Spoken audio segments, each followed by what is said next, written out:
전 세계적으로 명화로 알려진 로마의 휴일, 그 영화에 공주역을 맡았던 여배우 오드리 헵번은 지금까지 수많은 여배우들 가운데 미모가 가장 뛰어난 여배우 가운데 한 사람이었습니다. 이 로마의 휴일이라는 영화에 출연하면서 세계적인 스타가 되고 유명인사가 되었습니다. 이 당시에 오드리 헵번이 옷을 입거나 헤어스타일을 저렇게 바꾸면 온 세계가 주목하고 유행이 되었습니다. 그런데 오드리 헵번이 찬사를 받는 이유는 젊은 날에 예쁘고 유명하고 세계적인 스타이기 때문이 아니라 인생의 후반의 삶 때문입니다. 젊은 날 인기와 돈과 유명세를 타고 전 세계를 누비고 다녔지만 유니세프 대사가 된 후에는 세계 어디든지 가서 구호하는 일에 일생을 바칩니다. 전염병이 창궐하는 곳이든지 가난과 기아로 허덕이는 곳이든지 어디든지 구호하는 일이라면 찾아갔습니다. 1년 연봉이 1달러였습니다. 출장비와 숙박비 외에는 제공되지 않았고 오히려 그가 번 돈의 상당 부분을 유니세프의 기금으로 기부를 했습니다.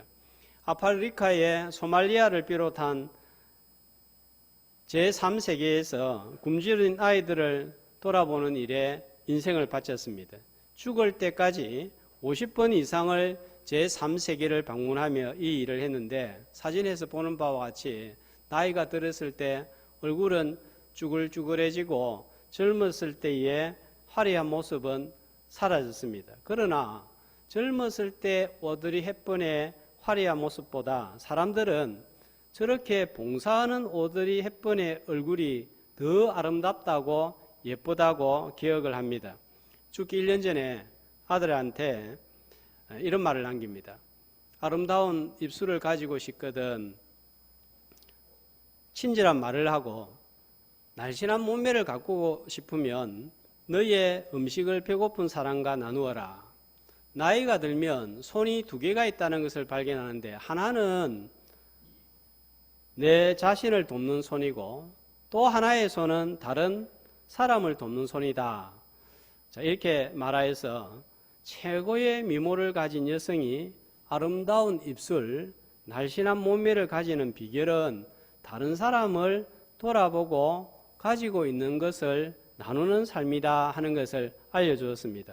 자, 그렇습니다. 내가 누군가보다 하나라도 무엇인가를 더 가지고 있는 것은 누군가와 함께 나누는 삶을 살 때 의미가 있고 가치가 있습니다. 우리는 종종 아프리카에서 태어나지 않은 걸 감사하고 북한에 살지 않는 것을 감사합니다.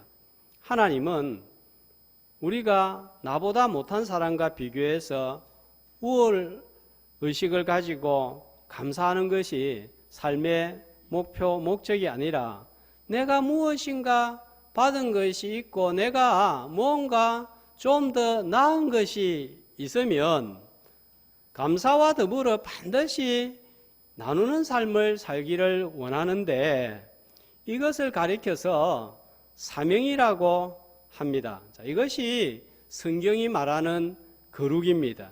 자, 레위기 주제가 거룩인데요. 자, 어떻게 나와 있습니까? 레위기에 보면 예배는 하나님을 만나는 것으로 끝나지 않습니다. 자, 예배는 하나님을 만나는 것은 시작입니다. 자, 더 나아가야 됩니다. 자신을 정결해야 하고 그 다음은 연약한 이웃을 돌아보고 배려하고 나누는 삶을 살 때 거룩하다 이렇게 평가할 수가 있겠습니다. 바울은 에베소서 1장 2장에서 아주 심오한 하나님의 구원에 대하여 말씀을 전하다가 3장 1절에 오면 갑자기 자신의 처지에 관하여 언급을 합니다. 바울이 로마 감옥에 갇힌 것을 보고 시험에 빠지고 낙심하는 성도들이 있었기 때문입니다. 그래서 낙심하지 말라 하면서 그 낙심하지 말아야 되는 이유를 언급하는데, 이렇게 갇히게 된 것은 하나님의 섭리가 있었기 때문이라는 거예요. 갇혀 있어도 오히려 복음이 증거되었습니다. 오히려 바울이 로마 감옥에 갇혀 있었기 때문에 이 복음이 당시에 세계의 심장, 세계의 수도 로마에 전해질 수 있었고, 또 로마의 정중앙인 황실에까지 복음이 증거되었는데, 바울이 갇혀 있었기 때문에 그런 일이 일어났다는 거예요. 그리고 13절에 보면은 이렇게 바울이 갇힌 것이 교회와 성도들에게 영광이 되기 때문이라 했습니다. 오늘 읽었던 본문 말씀은 낙심하지 말아야 하는 이유를 하나님께서 바울에게 주신 두 가지 은혜로 전하고 있습니다. 하나는 바울이 개인적으로 받은 은혜 때문이고, 또 하나는 받은 은혜로 인하여서 하나님이 바울에게 감당할 일, 사명을 주셨기 때문이다 하는 거예요. 자, 그래서 오늘 말씀의 제목이 무엇입니까? 받은 은혜, 받은 사명. 무슨 말씀인가 하면, 은혜를 받았다면 반드시 하나님이 주시는 일을 해야 되는데, 나누는 삶을 살아야 되는데, 이걸 사명이라고 합니다. 먼저 바울이 받은 은혜가 무엇인지 함께 살펴보겠습니다. 2절 말씀해 보면은 첫 번째 은혜를 말하는데, 자, 어떤 은혜를 말하죠? 바울은 어떤 은혜에 관하여서 지금 2절에 말씀을 합니까? 하나님의 은혜를 말하는데 뭐라고 그럽니까? 너희를 위하여 내게 주신 하나님의 은혜의 경륜이라고 합니다. 자, 이 경륜이라는 단어의 사진적인 의미는 어떤 일을 계획하고 추진하는 것을 말합니다. 바울한테 하나님이 은혜를 주셔서 바울을 통해서 하고자 하는 일이 있다는 거예요. 자, 3절은 바울이 받은 은혜, 주신 은혜가 무엇인지를 밝히고 있습니다. 자, 3절에 보면 바울이 받은 은혜가 무엇인가 하면요. 자, 바울은 뭘 알았다고 그러죠? 3절에 보면 비밀을 알게 하신 것이 하나님이 바울한테 주신 은혜다 그랬습니다. 자, 우리는 대개 비밀하면 어떤 거 생각합니까? 니하고 내하고만 알든지 아니면 몇 사람, 특별한 사람만 아는 것을 비밀이라고 하는데, 오늘 본문에 나오는 이 비밀은 헬라어로 미스테리온 하는 단어인데, 우리가 생각하는 알고 있는 그런 비밀이 아니에요. 이미 비밀은 드러났습니다. 3절 말씀해 보면 이 비밀에 대해서 뭐라고 말씀을 합니까? 간단히 기록한과 같으니, 그러니까 이미 비밀이 어떻게 됐단 말이에요? 기록이 되었다 하는 말씀이고, 또 5절에는 사도들과 선지자들에게 성령으로 어떻게 했다고요? 나타났다 하는 것입니다. 그리고 4절에 또 읽으면 이 비밀은 에베소 성도들도 깨달을 수 있다 하는 것입니다. 자, 이런 비밀을 가리켜서 3절에는 뭐라고 그럽니까? 곧 계시다 그랬습니다. 이 비밀은 사람 스스로의 예력이나 능력으로는 깨달을 수 없고, 하나님께서 베일을 벗겨서 깨닫게 해주셔야만 받아들일 수 있다 하는 것입니다. 바울은 이런 비밀을 깨달았는데 이게 은혜라는 거예요. 왜냐하면 바울이 공부해가지고 바울이 뭔가를 해서 깨닫게 된 게 아니라 하나님이 깨닫게 해주셨기 때문이다. 그래서 은혜다 하는 거예요. 자, 여러분, 이보다 더 큰 은혜가 없습니다. 이 비밀을 깨달아야만 하나님을 만날 수 있고 하나님을 알 수 있습니다. 하나님을 만나야만 하나님께서 에베소서 1장, 2장에서 주시고자 하는 하늘에 속한 모든 신령한 복을 받을 수 있기 때문입니다. 그러면 이 비밀이 무엇인가 라고 할 때 한마디로 말하면 예수 그리스도에 대해서 깨닫는 거예요. 이 비밀은 5절 말씀해 보면 다른 세대에는 알리지 않았다 했는데 이 다른 세대는 구약 시대를 말합니다. 구약 시대에는 알려지지 않았다는 거예요. 자, 그러면 이 비밀의 내용이 무엇인가 하면 6절에 나와 있습니다. 자, 어떤 내용입니까? 자, 이 비밀은 그리스도와 함께 상속자가 되고 그리스도와 함께 지체가 되고 그리스도와 함께 약속에 참여하는 자가 되는 것. 자, 이것이 비밀이라는 거예요. 자, 그런데 이 말씀은 조금 이상합니다.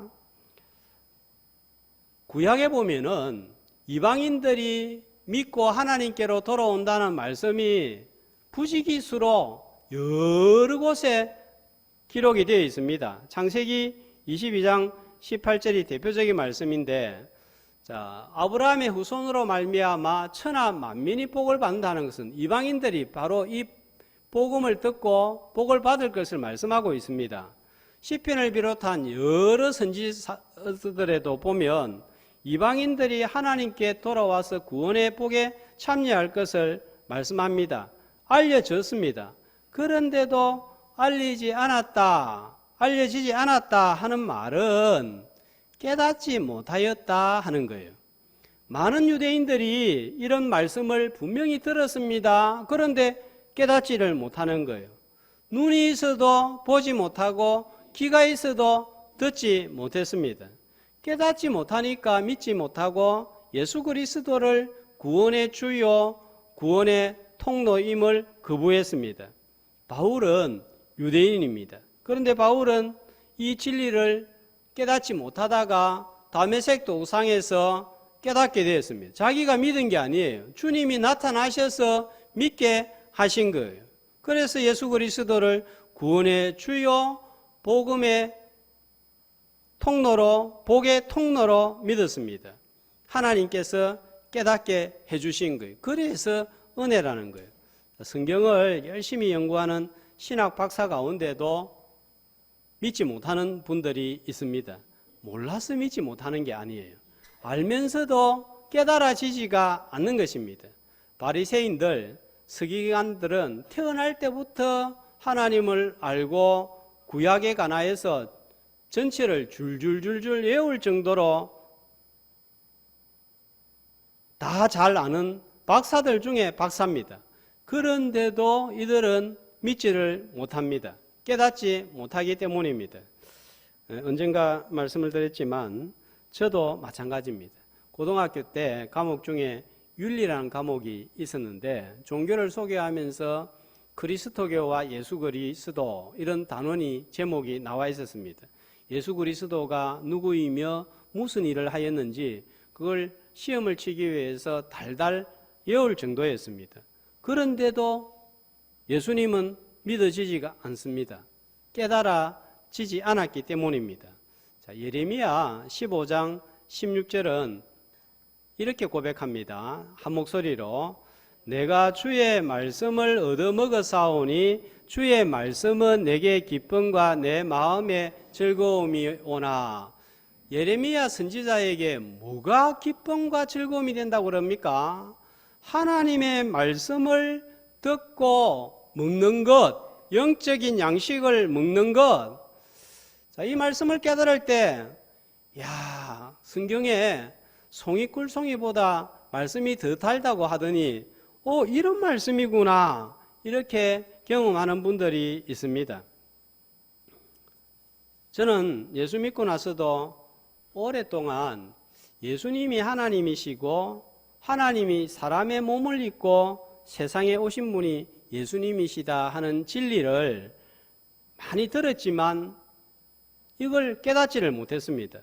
그런데 어느 날 예수님이 하나님이시고 예수님을 영접한 것은 하나님이 내 안에 오신 사건이고 내가 하나님을 만난 사건이고 그 오신 하나님은 성령으로 영원히 머물러 계신다는 진리를 깨닫게 되었습니다. 자, 이 진리를 깨닫게 된 것은 예수님을 영접한 사건만큼이나 저에게 중요한 사건이었습니다. 그 이후부터 성령님을 의지한다는 것이 무엇인지 깨닫기 시작했기 때문입니다. 자, 그러므로 여러분, 말씀을 들을 때는 듣기 전에 반드시 기도하는 것이 중요합니다. 요한복음 16장 13절은 성령의 역할에 관하여서 이렇게 말씀합니다. 한 목소리로. 그러나 진리의 성령이 오시면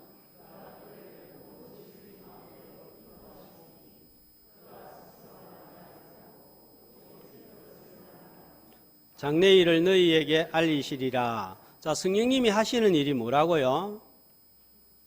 진리 말씀 가운데로 인도하신다는 거예요. 그러니까 이 말씀을 깨닫게 하시는 분이 성령님이시고, 이 말씀을 깨달을 때는 송이꿀 송이보다 더 달다 하는 말씀이 뭔지 알게 되는 거예요. 오늘도 성령님을 의지하여서 말씀의 귀를 기울일 때 깨닫는 역사, 듣는 즐거움을 경험하기를 주님의 이름으로 축복합니다. 제가 우리 교회에서 말씀을 전하면서 감사한 것은 말씀을 주목하고 귀를 기울이시는 분들이 많다는 거예요. 저도 에베소서 말씀, 민수기 말씀 사실은 잘 모릅니다. 그런데 전하기 위해서 공부를 하고 책을 보고 묵상하고 읽고 외우고 하다 보니까 이런 말씀이었구나. 야, 이런 놀라운 은혜와 복이 우리한테 주어지는구나 하는 것을 깨닫습니다. 자, 제가 새로 깨달은 말씀을 전하는데 같이 즐거워하는 성도들이 있다는 것이 참 감사한 거예요. 지난 수요일에도 기도하시는 분이 갇혀 있지만 우리가 낙심하지 않고 또 믿음의 역사, 사랑의 수고, 소망의 인내를 가진 성도와 교회가 되게 해달라고 기도하는 것을 보았는데, 이 바로 지난주일 오전에, 지난주일 오후 예배에 들었던 말씀으로 기도하는 것이었습니다. 말씀에 기초한 신앙생활, 말씀에 기초한 봉사, 말씀에 기초한 생각, 언어가 되어야 영적으로 성장하고 성숙한 성도가 되고 하나님을 기쁘시게 할 수가 있는 거예요. 말씀을 깨닫는 복을 경험하는 오늘의 이 예배 시간이 되시기를 주님의 이름으로 소망합니다. 자, 이제 이 비밀을 조금 더 살펴보겠습니다. 6절 말씀에 보면 이방인들이 이 비밀을 깨닫게 될 때 주어지는 복이 나오는데, 자, 첫 번째가 예수 안에서 함께 뭐가 되고요? 상속자가 되는 거예요.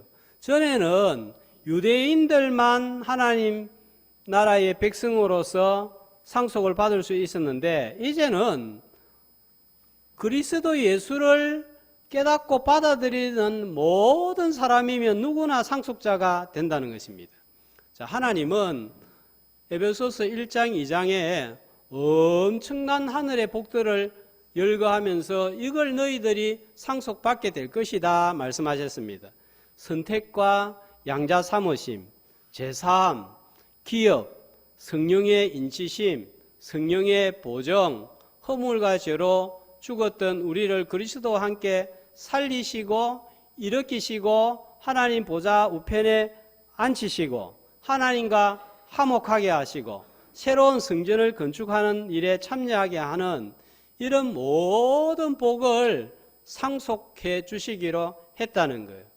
이 엄청나고 많은 복을 오직 그리스도를 통해서 예수 그리스도 안에서 예수 그리스도로 말미암아 주시기로 한 거예요. 그러니까 그리스도가 없이는 절대로 하나도 받을 수 없습니다. 아무리 많은 복이 있어도 그리스도를 깨닫지 못하면, 믿지 못하면 이 중에 한 개도 얻을 수가 없는 거예요.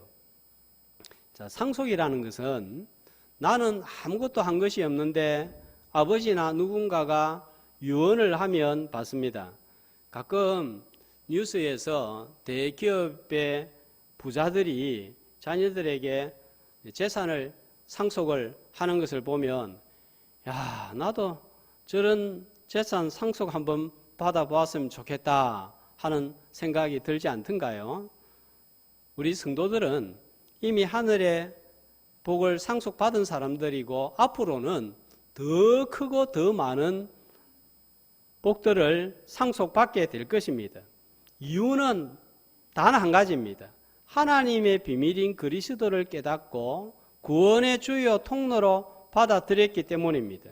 그러니까 그리스도를 알면 알수록 이 복은 더욱 넘치게 될 거예요. 골로새서 2장 3절에는 이렇게 말씀합니다. 한 목소리로 그 안에는 지혜와 지식의 모든 보화가 감추어져 있느니라. 예수 안에 하나님께서 모든 지혜와 지식 보화를 감추어 두셨기 때문입니다. 자, 성막, 제사, 5가지 제사, 7가지 절기, 제사장 어복 같은 말씀에는 전부 그리스도가 감추어져 있는 거예요. 앞으로 오후 예배 시간을 통하여서 하나씩 살펴보려고 합니다. 이 비밀을 깨닫게 될 때 그리스도를 더욱 풍성히 깨닫고 우리의 신앙생활이 지금보다 훨씬 더 풍성하게 될 것입니다. 바울 당시에는 상속을 자녀에게만 하는 것은 아니었습니다. 종이라도 자기 말을 잘 듣고 충성을 하면 나중에 재산을 상속시켜 주기도 했습니다. 그런데 자녀로 상속을 받는 것하고 종의 신분으로 상속을 받는 것에는 큰 차이가 있는 거예요. 자녀는 그냥 재산만 주는 것이 아니라 인격적인 대우를 하고 교제를 하고 이렇게 재산을 받는 것이고, 종은 그냥 돈만 물려주는 거예요. 자, 6절 말씀해 보면은 예수 그리스도로 말미암아 깨닫게 될 때 받는 복이 상속자가 되고, 그 다음에 또 뭡니까? 지체가 되고 한 몸이 되었다는 거예요. 한 가족이 되었다는 거예요. 하나님께서 우리에게 예수 그리스도 안에서 상속을 하시는데 인격적으로 자녀로 대우한다는 거예요. 자, 그 다음에 또 주시는 복이 무엇입니까? 약속에 참여하는 자 된다 했습니다. 갈라디아서 3장 14절은 이 약속에 관하여서 이렇게 말씀하고 있습니다. 한 목소리로 이는 그리스도 예수 안에서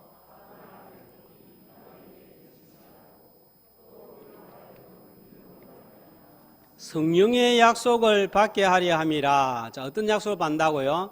성령의 약속. 예수 그리스도를 구주로 영접하는 순간 하나님이 내 안에 오시는데 성령으로 영원히 머물게 되는 거예요.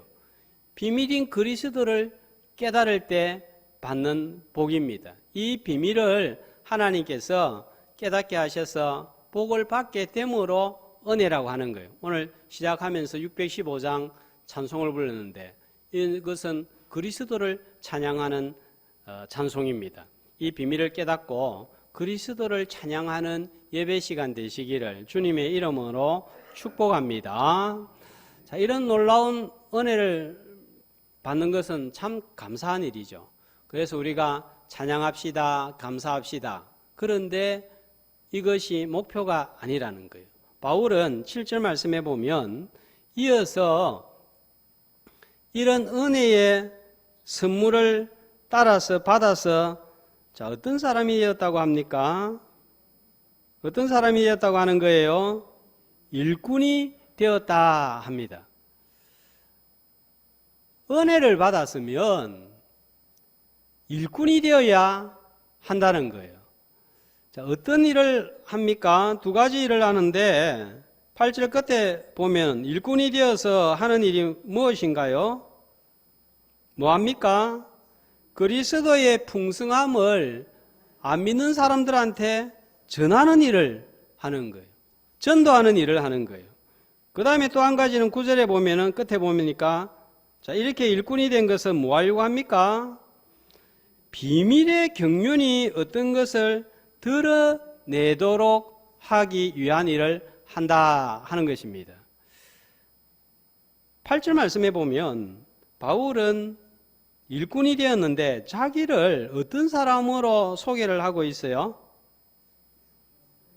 지극히 작은 자가 아니죠.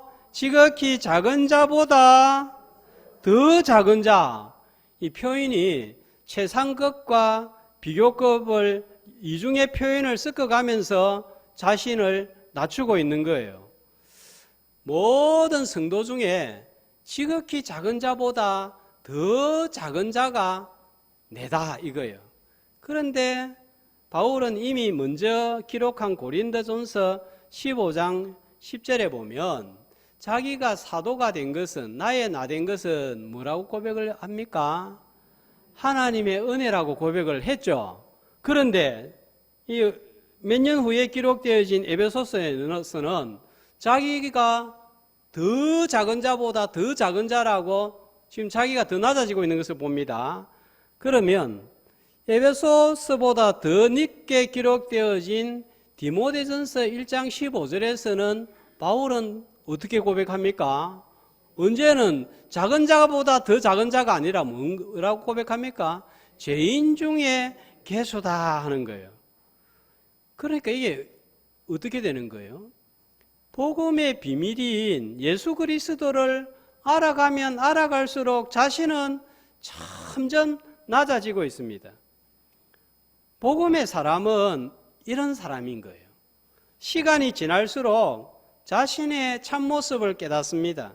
신앙의 연륜이 쌓일수록 낮아지고 자신이 지금 이 자리에 있는 것은 은혜요. 자신은 다른 사람보다 더 작은 자요. 나보다 큰 죄인은 아무도 없다. 이렇게 변해가는 거예요. 그런데 이 교회를 보면 옆에 교회 이야기들을 들어보면 이게 거꾸로 되는 것 같아요. 신앙의 연륜이 쌓일수록 이 직분이 이 중직을 맡을수록 더 낮아지는 것이 아니라 더 자기가 드러나고 자기 주장이 고집이 세워지고 자기 스타일이 드러난다는 거예요. 그런데 바울은 점점 낮아지고 변했습니다. 자, 어떻게 해서 이렇게 변하게 되었습니까? 7절 말씀해 보면 어떻게 이런 사람이 되었다고 고백을 하는 거죠? 뭐 때문입니까? 어떤 능력 때문입니까? 그의 능력이 역사하는 대로. 여러분, 이것입니다. 하나님의 능력입니다. 복음의 능력입니다. 절대로 변하지 않을 것 같은 사람이 변화되도록 하는 것이 하나님의 능력이고 복음의 능력인 거예요. 바울은 자신을 사울로 인식을 했습니다. 뜻이 사울하면 큰 자입니다. 하나님의 능력이 역사하니까 바울이라고 합니다. 뜻은 작은 자라는 뜻입니다. 이런 비밀을 깨닫고 변화되는 사람들이 많을수록 교회는 성숙해지고 건강하게 될 줄로 믿습니다. 다대교회 성도 여러분 모두가 복음의 비밀인 그리스도를 말씀을 통해서 점점 깨달아 감으로 작아지고 낮아져서 건강하고 성숙한 성도와 교회가 되기를 주님의 이름으로 축복합니다. 목사가 되고 장로가 되고 집사가 되고 군사가 되고 성도가 되어서 봉사하는 것, 기도하는 것, 주님을 사모하는 마음이 있는 것, 끝까지 주어진 일에 충성하는 것, 변함없이 예배를 드리고 주님을 섬기는 것, 이것이 전부 다 은혜의 선물을 따라 된 거라는 거예요. 이것이 은혜인 줄 알 때 감사한 마음으로 끝까지 감당할 수가 있습니다. 세상살이도 힘들고 어려운데 교회 봉사하다가 또 교회 일하다가 어려움도 생깁니다. 어떻게 감당할 수 있습니까? 이 일은 하나님의 능력이 임하지 않으면 감당할 수 없는 일입니다. 그의 능력이 역사해야 됩니다. 골로새서 1장 28절 29절에서 바울은 그리스도를 전파하고 각 사람을 권하고 각 사람을 가르치는 일에 자기의 온 수고를 다 했습니다. 그런데 어떤 능력을 따라서 이 힘을 다하고 수고를 다했다는 거예요? 내 속에서 능력으로 역사하시는 이의 역사를 따라, 그러니까 힘을 다하고 수고할 수 있었던 이것이 하나님이 내 안에서 역사했기 때문에 가능하다 이거예요. 우리 교회에서 중직자가 되면 부담스러운 일들이 얼마나 많습니까? 주일학교 교사만 되어도, 구역장만 되어도 해가 바뀌면 언제는 그만둬야지 이런 생각을 가지는 때가 한두 번이 아니지 않습니까? 어떤 분들은 해마다 그런 마음을 가지는지도 모르겠습니다. 그럼에도 불구하고 힘을 다하여 헌금하고 힘을 다하여 봉사하고 힘을 다하여 기도하고 수고할 수 있는 것은 자기 힘으로 하면요 중도에 포기합니다. 하다가도 짜증나고 불평나고 가만히 있지를 못합니다. 내 속에서 능력으로 역사하시는 하나님의 능력을 따라 행할 때에 끝까지 중도에 포기하지 않고 감당할 수 있는 거예요. 그래서 주님 앞에 섰을 때 잘했다, 착하고 충성된 종아 이렇게 인정받을 수가 있는 것입니다. 베드로 전서 4장 11절은 이에 대해 이렇게 또 말씀합니다. 한 목소리로 누가 봉사하려면 하나님이 공급하시는 힘으로 하는 것 같이 하라. 이는 범사에 예수 그리스도로 말미암아 하나님이 영광을 받으시게 하려 함이니. 자, 하나님이 영광을 받으시는 봉사를 하려고 하면 어떻게 해야 된다 그럽니까? 하나님이 주시는 힘으로 감당을 해야 한다는 거예요. 그렇지 않으면 나중에 시간 지나고 나면 본전 생각납니다. 내가 젊었을 때 교회를 위해서 어떻게 수고했는데 내한테 이럴 수가 있나? 이것 봐라. 이게 뭐야? 이런 일이 생긴다는 거예요. 하나님이 주시는 힘으로 감당을 하면 헌신했던 거, 또 드렸던 거 전부 다 하나님 앞에서 한 것입니다. 그러면 끝나면 그거 끝나는 거예요. 내가 하나님한테 드렸는데 더 이상 바랄 것도 없고 바래서도 안 되는 거예요. 그리스도의 측량할 수 없는 은혜를 하나님의 힘으로 감당할 때 드러낼 수가 있습니다. 인간적인 열심과 더불어서 하나님의 능력이 효과적으로 역사하여서 끝까지 감당하는 은혜가 있기를 주의 이름으로 소망합니다. 자, 다음으로 9절 말씀을 보면 일꾼이 된 것은 이방인에게 복음을 전해서 전도할 뿐만 아니라 자, 또 어떤 것을 드러내도록 하기 위함이라고요? 감추어져 있던 비밀의 경륜을 드러낸다 그랬습니다. 자, 아까 2절에서는 은혜의 경륜이라고 하고 9절에서는 비밀의 경륜이라고 했는데 자, 2절에서 나에게 주신 은혜의 경륜이라고 한 것은 바울 개인에게 주신 직분을 의미한다면 이 비밀의 경륜은 그리스도를 통한 하나님의 구원 계획 전체, 구원 역사, 구속사를 의미합니다.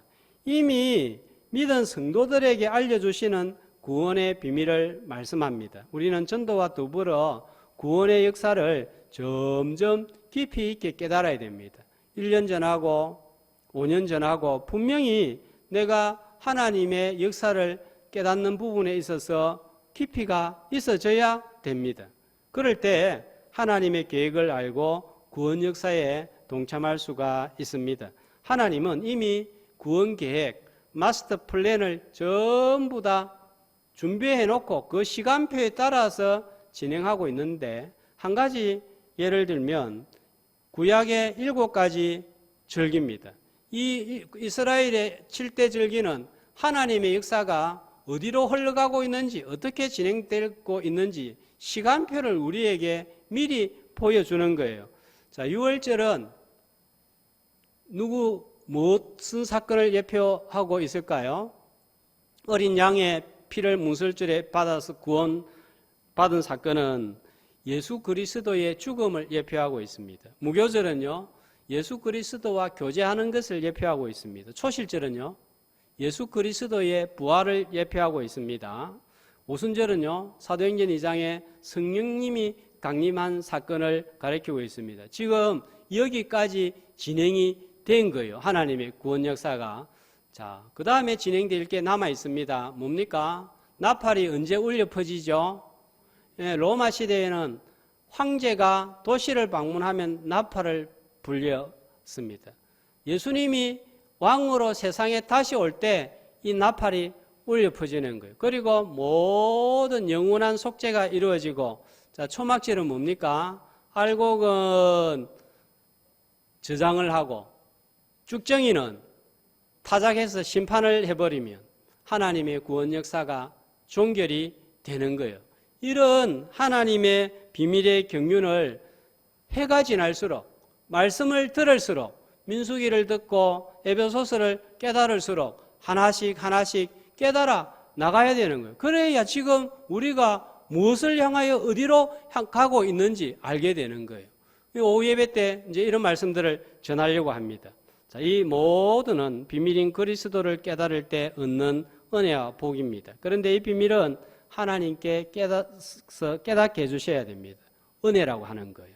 은혜를 받은 자는 하나님이 일꾼이 되어야 합니다. 복음을 전하고 비밀인 구속사를 더욱 깊이 깨달아 구원 역사에 동참해야 됩니다. 자, 은혜를 받았다는 이야기를 많이 합니다. 은혜를 받았습니까?